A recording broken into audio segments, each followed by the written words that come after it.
कुछ अरसा पहले न्यू टीवी के ऊपर इंजीनियर साहब ने जूम पर इंसाफ की होस्टिंग में एक प्रोग्राम किया था। उसने फिरकी की मोहब्बत में इंजीनियर साहब के खिलाफ एक दो बयानात भी दिए। इंजीनियर साहब के पास इखलाक नहीं है।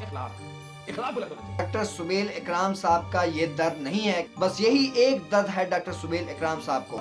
वो दर्द अपनी जबान पर ले ही आए। नहीं मेरे और भी इख्तिलाफ आता है। दूसरे फिरके के दर्द को कोई अपना दर्द कहे, वहीं जब इनकी दुम पर पाँव आता है तब इनकी चीखें निकलती हैं। बिस्मिल्लाहिर्रहमानिर्रहीम। मेरे मुसलमान भाइयों, अस्सलाम वालेकुम वरहमतुल्लाहि वबरकातुहू। मेरे भाइयों, आप अच्छी तरह से जानते हैं कि उस्ताद मोहतरम अनिल मोहम्मद अली मिर्जा साहब को लेकर तमाम फिरकों के उलमा के अंदर एक दर्द मौजूद है और वो अक्सर व बेशतर इस दर्द का इजहार अपनी वीडियोस के अंदर करते रहते हैं। एक लाइन में बताया जाए तो वो दर्द ये है कि फिरकों की अंधाधुंध पैरवी करने वाले धीरे धीरे उस्ताद मोहतरम अनिल मोहम्मद अली मिर्जा साहब की दावत को कबूल करते हुए नबी सल्लल्लाहु अलैहि वसल्लम के मुबारक कदमों तक पहुंच रहे हैं, अल्हम्दुलिल्लाह। तो अपने अपने फिरके की पब्लिक को इस तरह जाता देखकर जो उन फिरकों के उलमा के अंदर से जो दर्द उठता है, यही वो दर्द है जो अक्सर व बेशतर अपनी वीडियोस के अंदर वो बयान करते रहते हैं। इनमें से बेशतर उलमा के पास तो दलाइल भी नहीं होते। ऐसा नहीं होता कि वो कुरान सुन्नत से दलीलें निकाल कर इंजीनियर साहब का रद्द करें, वो सिर्फ आए बाएं शाएं करके इंजीनियर साहब को डिग्रेड करने की कोशिश करते रहते हैं। मेरे भाइयों, अहले हदीस मकतबा फिक्र से ताल्लुक रखने वाले डॉक्टर सुबेल इकराम साहब हाफिजुल्लाह ताला, ये अहले हदीस मकतबा फिक्र से ताल्लुक रखने वाले दो रिनाउंड उलमाए दीन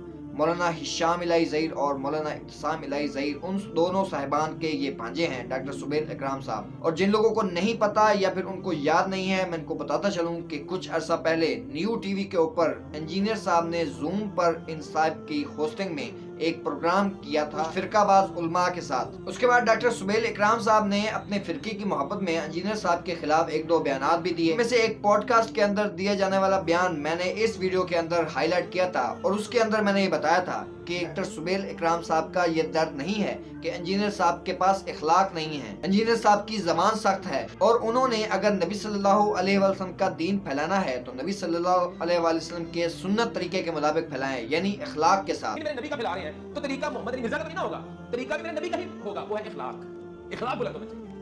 उसके बाद आपके लफ्ज जो है ना उसमें कड़वाहट नहीं होनी चाहिए। दीन इस्लाम इखलाक की वजह से फैला है। आप यहाँ पे बैठ के मौलवियों को ऐसी ताने मारते हैं कि इनकी कुत्ते वाली औकात नहीं, इनकी ये दीन इस्लाम। तो उस वीडियो के अंदर मैंने ये बताया था कि डॉक्टर सुबेल इकराम साहब का ये दर्द नहीं है कि इंजीनियर साहब के अखलाक अच्छे नहीं हैं, क्योंकि अगर डॉक्टर सुबेल इकराम साहब का ये दर्द हो तो जब इंजीनियर साहब सूफिया के खिलाफ वीडियोस बनाते हैं, जब इंजीनियर साहब बरेलवियों के शिरकिया अकायद के खिलाफ वीडियोस बनाते हैं और उनको ललकारते हैं और उनके बुजुर्गों की कुफरिया इबारत दिखा दिखा कर उनको कुरान और सुन्नत की तरफ बुलाते हैं, तब डॉक्टर सुबेल इकराम साहब को बिल्कुल इंजीनियर साहब की जबान सख्त मालूम नहीं होती और उनके अखलाक बिल्कुल बुरे नहीं लगते। और जब देवबंदियों की अपने बुजुर्गों के लिए अंधाधुंध तकलीद के खिलाफ इंजीनियर साहब वीडियोस बनाते हैं और उनको कुरान और सुन्नत की तरफ बुलाते हैं, उनके बुजुर्गों की अंधी तकलीद का नाम लेकर उनको ललकार कर, तब भी इंजीनियर साहब की जबान और इंजीनियर साहब के इखलाक उनको बुरे नहीं लगते। ले देकर एक ही मामला है जिसके ऊपर इंजीनियर साहब की जबान सख्त मालूम होती है और उनके इखलाक बुरे लगते हैं डॉक्टर सुबेल इकराम साहब को, और वो है अहले बैत अलैहिस्सलाम के खिलाफ तलवार उठाने वालों के खरूज पर बात करना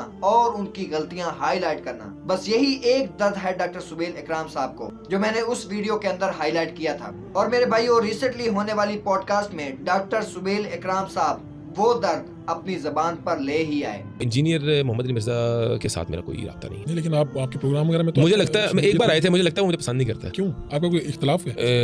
इख्तिलाफ शायद हो भी। मेरा तो देखिए, मेरा ऐसा जो है, मैं आपको बात बताऊं, मैं क्योंकि कम इल्म आदमी हूँ, मैं आलिम दीन नहीं हूँ। वो बेसिकली ना समझ लें कि वो उनका शायद ये कॉन्सेप्ट है, उनकी नजर के अंदर सवाए उनकी पूरी दुनिया गलत ट्रैक के ऊपर, आपको सवाए उनका फॉलोअर के, सवाए उनके स्टूडेंट्स के, हर बंदा गुमराह है। आपको उनकी तबलीग जो जिस तरह से कर रहे हैं, शायद वो अंदाज आपके नजर में नहीं, मुझे और भी इख्तिलाफ आता है उनसे। अच्छा, मुझे उनसे इल्मी इख्तिलाफ भी है। इल्मी इख्तिलाफ भी, लेकिन क्या वो उससे दीन को तो फायदा हो रहा है जो वो काम कर रहे हैं? देखिए, मैं समझता हूँ कि बहुत से लोगों को मैंने देखा है, नए लोग जो नहीं थे वो उनकी बात सुन के कहते हैं, लेकिन कुछ चीजें होती हैं जो आपके अकीदे को अफेक्ट करती हैं, जैसे सहाबा इकराम रिज़वानुल्लाह अलैहिम अजमईन का एहतराम करना हम सब पे वाजिब है। एक बंदा मिंबर पे बैठ के, स्टेज पे बैठ के ऊपर उनको तबर्रा करेगा, उनको बुरा भला कहेगा, नाउज़ुबिल्लाह, तो समहाउ ये मैं समझता हूं आपके अकीदे को डिस्ट्रॉय करने के लिए चीज काफी है। देखिए, इस बारे में फिर मैं बात नहीं करता क्योंकि मेरे पास इतना इल्म नहीं है। मैं आपको इसलिए बात कर रहा हूँ, और मैंने ये बात बड़ी सोच समझ की, उनको मुझसे इख्तिलाफ हो सकता है क्योंकि उनको हर उस बंदे से इख्तिलाफ है जो उनका स्टूडेंट नहीं है। कायनात में एक बंदा भी नहीं है जिसको सही कहते हो, हयात शायद फोर्थ शुदगान में हो। और दूसरी बात ये है कि मैं یہ سمجھتا ہوں کہ دین پھیلانے کے لیے اخلاق کی بڑی ضروری چیز ہوتی ہے. میں آپ میں کوئی ایپ دیکھوں اور یا میں آپ کے بڑوں میں کوئی ایپ دیکھوں اور آپ کو میں کہوں تیرا بڑا این آپ اس سے چڑ کھا جائیں, تیرا بڑا ایسی گالیاں نکالوں, یہ طریقہ نہیں ہے. میں آپ کو اصلاح پہ بیٹھ کروں یار آؤ یار اللہ کے سپرد جو ہو گیا سو گیا, یہ اصل چیز ہے, یہ ہے, آپ آئیں, یہ سمجھیں, یہ جو ہے فیکٹس ہیں اور یہ قرآن کہتا ہے, یہ حدیث کہتا ہے, یہ تین سی. میرے بھائیو ایسا تو نہیں ہے کہ انجینئر صاحب صرف ان کے خلاف سخت زبان یوز کرتے ہیں جو اہل بیت علیہ السلام کے خلاف تلوار اٹھانے والوں کو ڈیفینڈ کرتے ہیں, جو شرکیہ اعمال کرتے ہیں ان کے خلاف بھی سخت زبان یوز کرتے ہیں. یعنی بریلوی مکتبہ فکر سے تعلق رکھنے والے لوگ جو اپنے بزرگوں کی اندھا دھند پیروی کرتے ہیں اور ان کے مقابلے پر احادیث مبارکہ کو بھی بار اعتنا نہیں سمجھتے, انجینئر صاحب ان کے خلاف بھی سخت زبان یوز کرتے ہیں, یعنی دیوبندی مکتبہ فکر. اور پھر جنہوں نے مولا علی علیہ السلام کے نام پر بدعات داخل کی ہیں دین کے اندر, انجینئر صاحب ان کے خلاف بھی سخت زبان یوز کرتے ہیں, یعنی شیعہ مکتبہ فکر. تو ذرا ڈاکٹر سبیل اکرام صاحب ہمت کریں اور یہ برملا کہیں کہ انجینئر صاحب دوسرے مکاتب فکر کے بزرگوں کو کنڈم کرنا بند کریں, یا پھر یہی سمجھا جائے میرے بھائیوں کہ ہر فرقے کا کوئی نہ کوئی درد ہے اور اس کو صرف اور صرف اپنے درد کی فکر ہے. وہ اس لیے کہ جو دوسرے فرقے کا درد ہے وہ اس فرقے کے لیے مرہم ہے. یہاں ہر فرقے کا اپنا اپنا درد ہے اور ایسا بالکل نہیں ہوگا کہ دوسرے فرقے کے درد کو کوئی اپنا درد کہے, کیونکہ وہ ان کے لیے درد نہیں مرہم ہے. جب دوسرے فرقے کے اوپر ضرب پڑ رہی ہوتی ہے, ان کے بزرگوں کے خلاف بات ہو رہی ہوتی ہے, تب ان کو سکون محسوس ہوتا ہے. وہیں جب ان کی دم پر پاؤں آتا ہے تب ان کی چیخیں نکلتی ہیں. اللہ رب العزت سے دعا ہے کہ ان تمام مکاتب فکر کو اللہ رب العزت قرآن سنت پر عمل کرنے کی توفیق نصیب فرمائے, اور جو فرقوں میں غلطیاں کوتاہیاں ہیں ان کو دور کر کے ان فرقہ بازوں کو اور ہم سب کو نبی صلی اللہ علیہ وسلم کے مبارک قدموں تک پہنچنے کی توفیق نصیب فرمائے. آمین ثم آمین.